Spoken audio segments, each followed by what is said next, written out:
This is the Weltkrieg, the Eastern Front duration game with Caucasus duration, Italian duration and Macedonian duration added in. And this is the situation at the end of March 1915. If we have a quick look at the demoralisation tracks, we can see that Russia has 431, Austria has 242, Germany has 268, and Turkey has 32. We'll go on to the front. Now, there's been quite a bit of activity on the Caucasus front. The front itself hasn't moved, but the Turks have launched 3 attacks in this area, and they've been reasonably successful in whittling the Russians down. The Russians' big problem on this front is large numbers of troops withdrawn in the first few turns of March.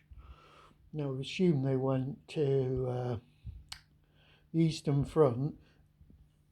We can't really control this because these are duration games. They're actually separate. It's not a campaign game, so I can't actually actively move stuff into the Caucasus from Russia and vice versa.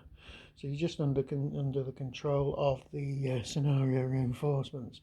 So the Russians are weakening quite considerably, but the Turks are paying a heavy price. But as I say, the front hasn't really collapsed. The terrain in this area is awful. Trying to attack through these mountains, and in where there aren't mountains, they're in entrenched positions. It's very difficult. But it's a sign that things are moving on that front. If we move over to Serbia, now what's been going on here is because the Russians have had to move their armies from Galicia to Poland. This has taken the pressure off the Austrians in Galicia, and the Austrians have been able to reinforce their armies in Serbia. And this has led to the Serbian front effectively collapsing. The Serbians just haven't got enough troops. As soon as a few supplies and reinforcements started arriving on this front, the Serbs started to fall back. So they're falling back all the way along this line here.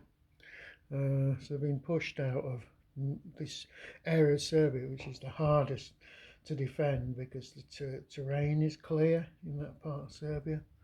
I suspect Belgrade will fall sometime in April, though we're not entirely sure that that's the case. One thing that will help the Serbians is that the Italian front is going to activate soon. I think historically it activated in May 1915.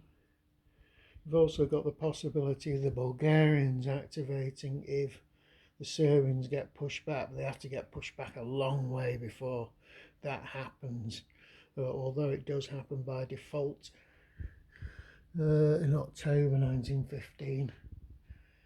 If we look at what's happened in the Galician front, as I say, the Russians have had to pull all their armies out of Galicia, and that means their offensive effectively is ground to a halt, which has given the Austrians the breather they needed because they were getting very close to total collapse in the east. But the line's sort of shored up now, and there's even a possibility that the Austrians will be able to launch some limited offensives against the Russians in April. If we look at the Prussian front, that's stable. There's just miles and miles of trench lines on both sides, and none of the trenches are particularly heavily garrisoned. The real fighting has been going along here, where the Germans basically using their troops that should have gone to Prussia late last year. They were held back. through an error of mine, but they were deployed in March of this month, and they've actually, that group of units has forced the Russians back all the way to the outskirts of Warsaw. They've actually succeeded. See what's going on here. Sorry about that. That's messed up. Yeah, that's something that's I've messed up there. I've just corrected it. So they've actually successfully captured Lodz there. Now they'll probably been concentrating on pushing through here and trying to force the Russians back from the South Silesia area, because a direct attack on Warsaw would be a complete mess. You're not going to break through those forts without using huge amounts of artillery and supply. On the north edge of this frontal area, it's sort of solidifying. You'll probably find the trench lines extend pretty much down to Warsaw by the end of the interphase for this month. In terms of anything abnormal happening time-wise, I don't believe there is anything else that's going to come into play. Oh yes, there's one thing that railroad repair in Russia can activate on odd turns from April to October, so that's going to activate next turn. Apart from that, I don't think there's anything else.